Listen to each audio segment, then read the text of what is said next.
What's going on, everybody? And what's going on, folks? And what's going on, my legendary people?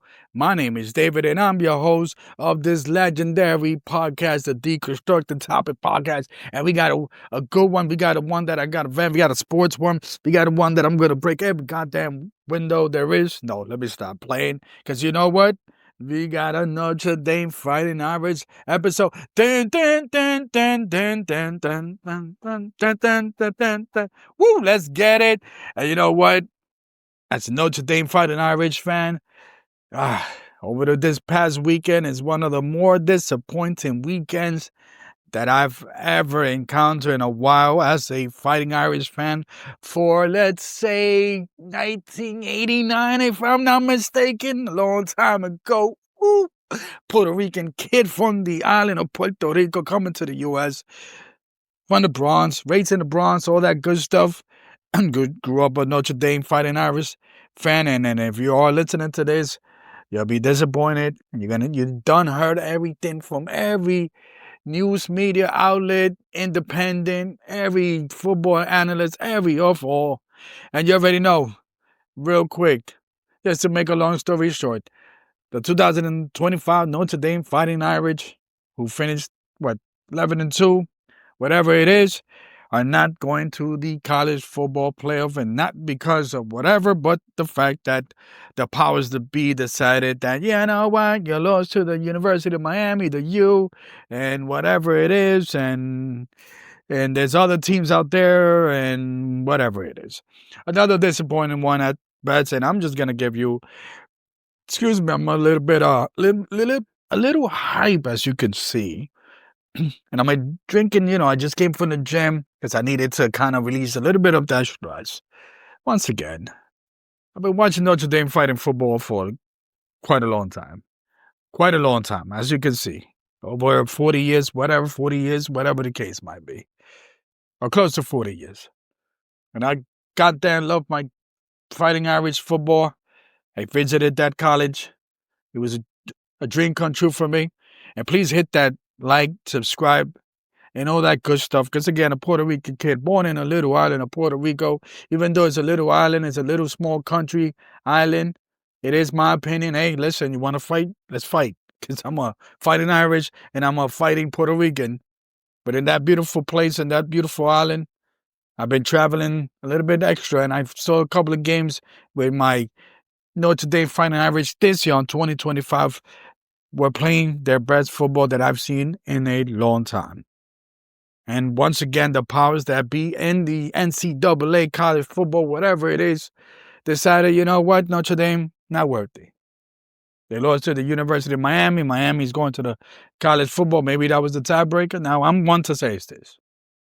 I damn love my Notre Dame Fighting Irish. Been watching since I was little.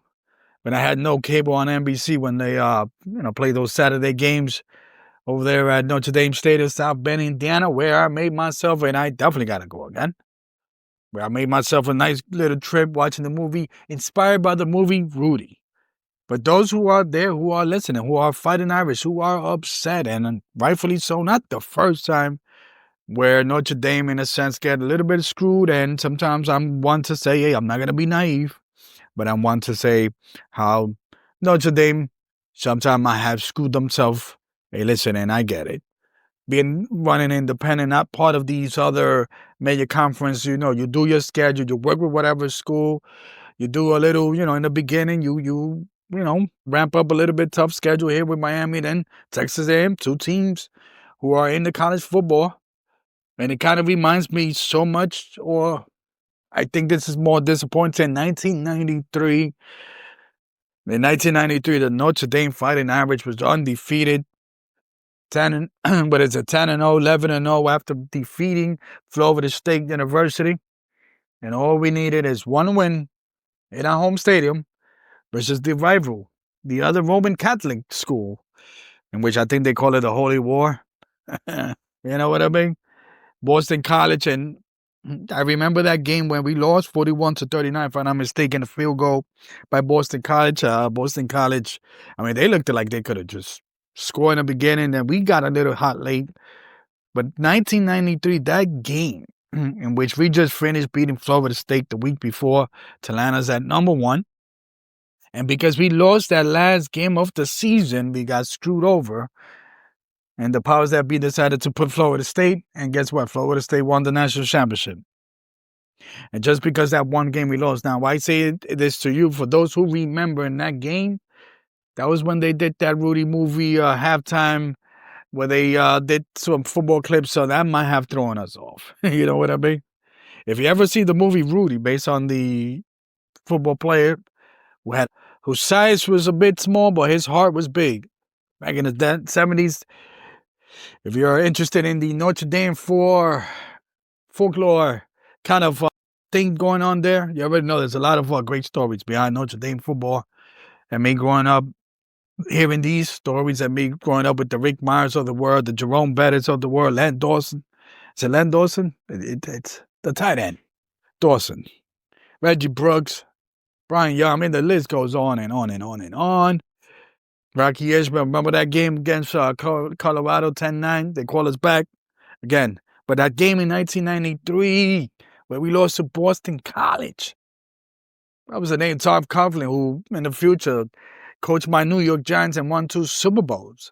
In that game in Boston College, or that game against Boston College, if you watch the movie Rudy, if you watch the football aspect of it, if you look closely towards the end, you see a lot of that maroon gold, because that game was the last game of the season, senior night. Everything was supposed to go for us, but sadly, it did not go well. For some reason, we started a little bit slow, and Boston College could not just stop. Even though in the fourth quarter we did our thing and we took the lead, but, for some reason, Notre Dame's defense, couldn't pull through. And that was that game that I said to myself, we lost that game, but we still hopeful. But the powers that be decided, you know what? Think about it. We just played Florida State. We beat Florida State. Not handily, not a blowout. It was a tight game. It was a good game. I think it was, Charlie Ward and them kids took the last play of the game or something to that effect. We won. But the powers that be decided that, listen, losing to Boston College, was the one that cost us the game and cost us the going to the national championship, and maybe cost us the national. So it's not the first time in this year where the powers that be decided against Notre Dame. Now, we could go on and on and on and on and so forth, but I done heard everything. And sadly, because of what happened, Notre Dame football decided not to participate in any college bowl, because in reality, what college bowl game that's out there that they're going to participate on? There's a certain amount of money that's going to get our players, $2 million, $3 million just to get Notre Dame to whatever bowl, Chick-fil-A bowl, Kind bowl, I don't know, whatever bowl, cereal bowl. I mean, And I think that the way they see it now, Notre Dame is taking flack. I don't know, once again, if the decision of not participating in a college football, it's a Notre Dame decision, the players as well. I'm not sure if it's Marcus Freeman. The information is out there, but from what I lean or what I'm looking at, it's like, hey, listen, I guess they are okay by the decision, and let's see what happens. And good luck to the other 12 teams out there, the Miamis and the Texas A&M, who would be participating, who we lost to close. Now, my thing is this. Again, I'm not going to be naive, because I've been watching college football for a long time. I've watched Notre Dame for a long time. And if there's one thing about Notre Dame that I tend to... And sometimes I feel like we can't compete with some of the bigger boys.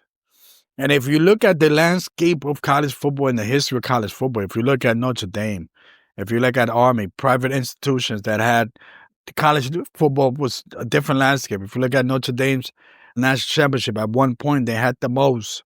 Army was not too long. Then the Alabamas came in. The public schools came in. Out of nowhere, these used to be that the best football players at one point or the other were in these private institutions. But not anymore. Not anymore. You got the Penn States of the world, the Ohio States, the Michigan, public institutions. When I say public institutions, they're open for the public. Whatever state, whatever it is, they just open for the public. These are schools that are 40, 30, 20-something thousand people. A little bit more. Notre Dame went a little bit on a lesser scale. But the fact is that Notre Dame, once again, when it comes to against the Ohio State last year's national championship, we just a little bit lacking off. And I feel like this year, once again, when we lost to Miami, the U, and we lost to Texas A&M, 2 games that we could have won, even if we won one of the two, the fact that winning one of the two would have been us getting to the college football. And I said to myself, 0-2, that's not looking good. But we got a young kid at quarterback. We got a great running back. I love, we could go on and so forth. But the fact when it comes to Notre Dame, when we started 0-2, we just said, we can't compete with the big boys. And that's always been my pet peeve. And I'm not knocking anybody down because I believe that Marcus Freeman is a great coach. But sometimes you could tell when it comes to playing Ohio State, the Alabamas, even for years, when we play these public institutions, just my observation, they tend to have more better plays than us. And I'm not saying that you can't find these kids, because I know that for the most part, a lot of the kids in Notre Dame, they come from these private schools, especially the Catholic schools. But sadly, if there are certain states where these Catholic schools are closing due to funding, then somewhere down the line, and I'm not saying we can't get them outside of that, but it seems that a little bit kind of, it's a little difference between those that aren't going to the, the Floridas of the world and so on, winning national championship. You can pick up some of these players who have iffy off the field, thing, and you just tell them, hey, listen, I got a scholarship for you. In a public institution, boom, voila. A little bit different than Notre Dame, because Notre Dame, we believe in turning our boys into men. And the college basketball, Notre Dame, in terms of the ladies, they have had a good run in the last 10 years or so. Again, we're talking about turning girls into women.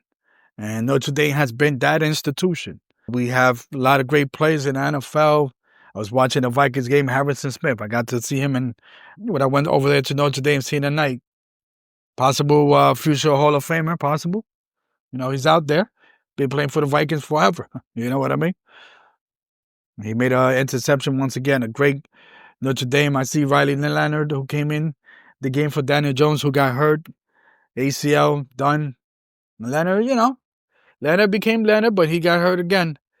He got hurt. And once again, it's one of those situations where, we as an institution, the college football or the Notre Dame football, we build so that these kids can not only excel outside of the football, but when we do tend to get drafted, a lot of these Notre Dame players, they do tend to play like a pro style thing.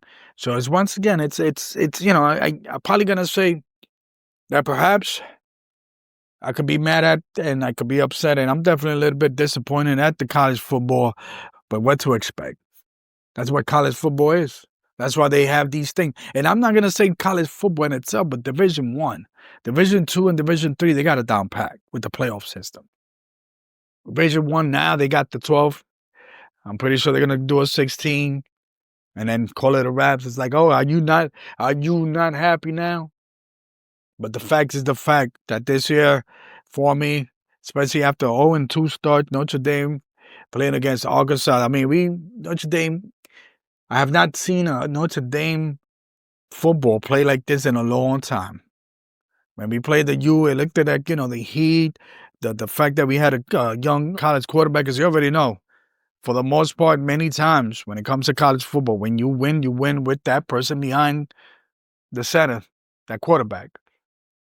And for the most part, if you don't have a quarterback, then you got to have a great running system, a great defense, so on and so forth. But if you look at the history of where national championships win and losses, quarterbacks. And that's my thing with the situation with Notre Dame. When we enter a young quarterback, I love me some Riley Leonard, but we enter in the year, young quarterback in Carr, and hey, listen, he looked a little bit kind of not up to usual self in the first 2 starts. We get it. But after week 3, after the 3rd game, we just accelerated and we looked great and we looked incredibly great. It felt like that Notre Dame that I watched in the 90s with Lou Holtz scoring the 50s with our eyes closed. Defense against Syracuse. You know what I mean? 70. And I think half of that was the defense or the special teams. You understand what I'm saying? My thing is that this team was feeling different than the one from last year because we was running at all cylinders. We have a great running back, even a backup. I mean, we were running at all cylinders after that third game, but once again, it was not enough for the college football. So sadly, as much as Notre Dame is a name, and you would think that, what's best for college football plays in a little different type of league.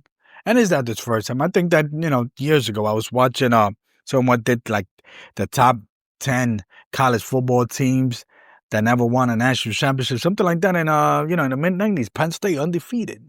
They even get played to the national championship. But you see how it's weird, the landscape of college football. Because college football, it's based on certain divisions, the ACC, the SEC, the Big Ten now, whatever it is. Used to be Pac-12 a little bit, USC, those boys.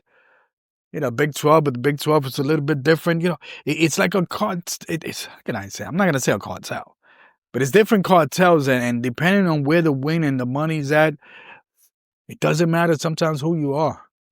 Now, sadly, because there are certain, especially in the South SEC, there's certain schools with certain money, perhaps. In the ACC, there's certain schools with monies, perhaps, who tend to kind of change how things go depending on how things are heading. But that's just my take. I'm a little bit disappointed, but it is what it is. I get it. It is one of those things that I could be upset at the college football landscape, but then it's not the first time. College football, when it comes to Division I and their playoff system or whatever system, time and time had disappointed people. And this year's no better. Just because you added teams, just because you made it the 12-team expansion, look what it got. Again, respect to the other James Madison and all the schools out there making it for the first time, whatever it is that they're doing. They're doing it. They doing it. You know what I mean? What can I say? The irony would be that the number one team, Indiana, where Notre Dame, the home state of Notre Dame and Indiana, a college basketball staple, gets to get a national championship before Notre Dame in these last 30 plus years. Who would have thought of that? I know I wouldn't. But that would be a certain irony that would actually, will probably hurt us a little bit. They're supposed to be, the Irish. Here comes the Irish. South Bend, Indiana. But now over there, Bloomingfield, I see you, boys. I see you. We played last year. We won. But good luck. Hopefully everything works out. But that's my take on the Notre Dame. Love my Notre Dame. We'll keep fighting. Marcus Freeman. Hopefully he stays too. Rumors out there of me making the NFL, But let's see. Anyways, much love out there to my Fighting Irish fan. And if this is the first time listening to my podcast, feel free to subscribe. Please feel free to share. A Puerto Rican kid from Puerto Rico, raised in New York City, with the love for Notre Dame. Hopefully one day I'll go back again there. Hopefully it'll be on a cold, nice day where, or perhaps we'll play for the national. But it's nothing better than going over there to Notre Dame and watching those beautiful people, beautiful campus. Cole, give me touchdown, Jesus. First down, Moses. Give me the grotto. Give me all that. Let's go. Dun, dun, dun, dun, dun, dun, dun. I'm out. Peace.